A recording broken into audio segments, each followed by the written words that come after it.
First, I would like to thank the Director General, Dr. Mani, for receiving us here, myself and Secretary Blinken, U.S. Secretary of State.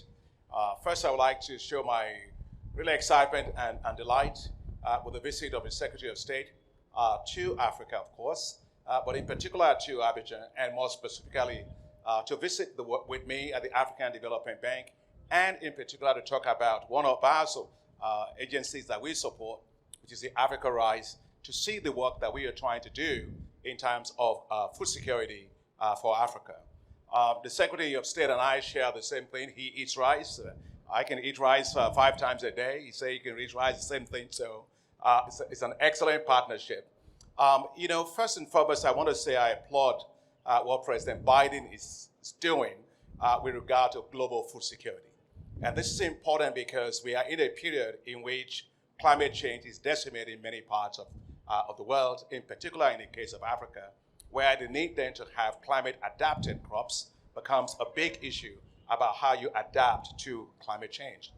And secondly is what the U.S. government is doing with the Feed the Future initiative, which is an initiative to work with the rest of the world to be able to attain food security. And the Global Food Security Act of the U.S. government is the engine that draws that. And so I'm delighted that the partnership we have with the United States government is helping us in moving forward on food security in Africa. First and foremost is the technologies for African agricultural transformation, which Mr. Secretary mentioned, but also mentioned by the Director General. This is a very novel approach that brings together the global research and development community, of which Africa Rise is a member, together with the national agricultural research centers, the private sector, making sure we can get climate-resilient agricultural technologies, not to hundreds of farmers, not to thousands of farmers, but to millions of farmers. So only millions matter. And the Technology for African Agricultural Transformation, TAT, we started it about just 5 years ago, and already it has impacted, provided climate-resilient agricultural technologies for 25 million households, and that's impacted about 250 million people. And so what we are seeing today here is part of that. The work of Africa Rise here on this is very, very important, because with climate change now, the ability now to produce climate-resilient crops that you see today is very, very important to being able to sustain food production. I am very proud of Africa Rise. I used to be chief economist of Africa Rise in 1990 to 1995, so I'm back at home, and I want to really commend all the work that you are doing. The Rice TAT program, which is what we are supporting, already has impacted on roughly 3.8 million farmers, getting all the technologies that you see all here to farmers at scale.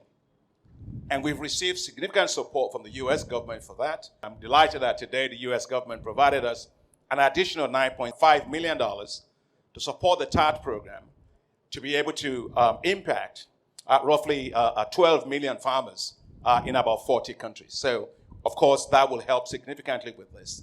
The other part of this is a program that we are working on.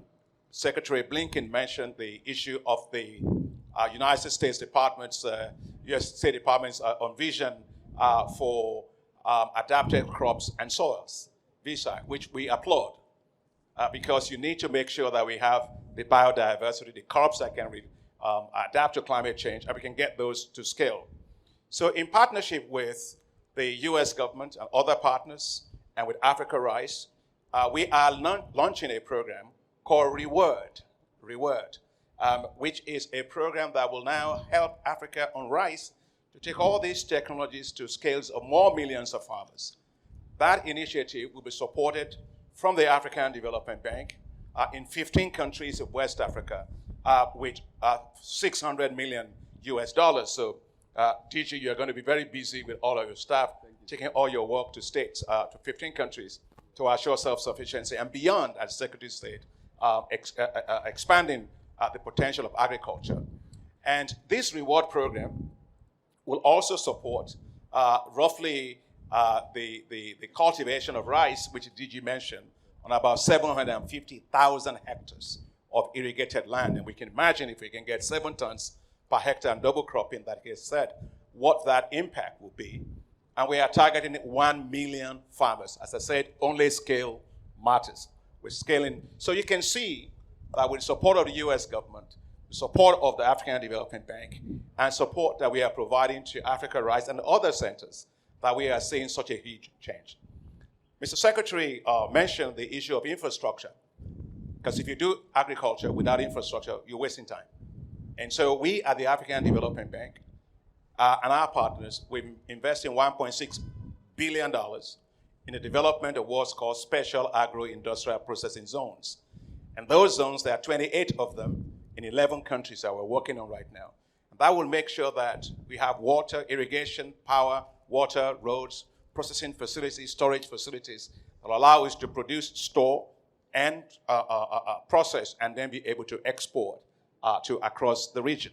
So this is one area in which we are also going to be working with the US government. And the last one is on infrastructure corridors. Secretary Blinken mentioned the importance of corridors, and we are working with the US government on what is called the Lobito corridor.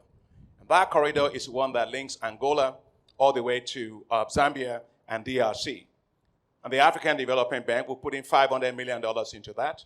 The US government, we're working with the US government Department for Development Finance Corporation. We're also working with Africa Finance Corporation to make sure we can develop that whole corridor. But I also mentioned to the Secretary that we look forward to working with the US government on other corridors in Africa. And most important one for us is the Lagos-Abidjan corridor. That corridor has 75% of all the trade in the ECOWAS region.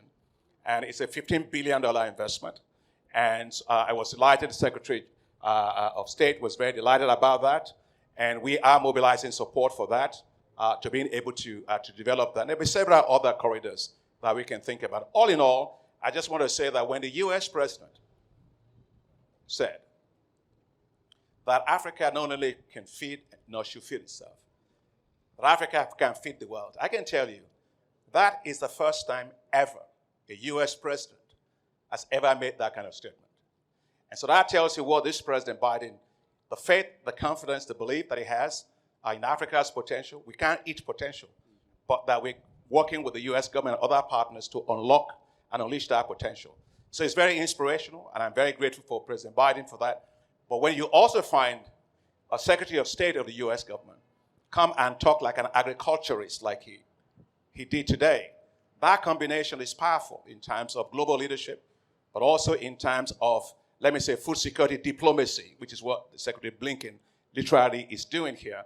And when I see him talk about his vision and passion for adapted crops and soils, it's the first time I've seen the Secretary of State talk about agriculture like that. So that gives me a lot of excitement.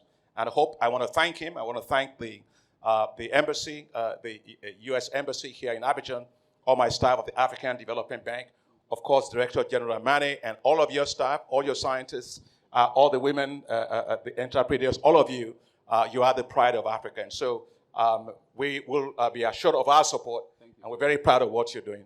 And thank you for the media for being here. Thank you very much.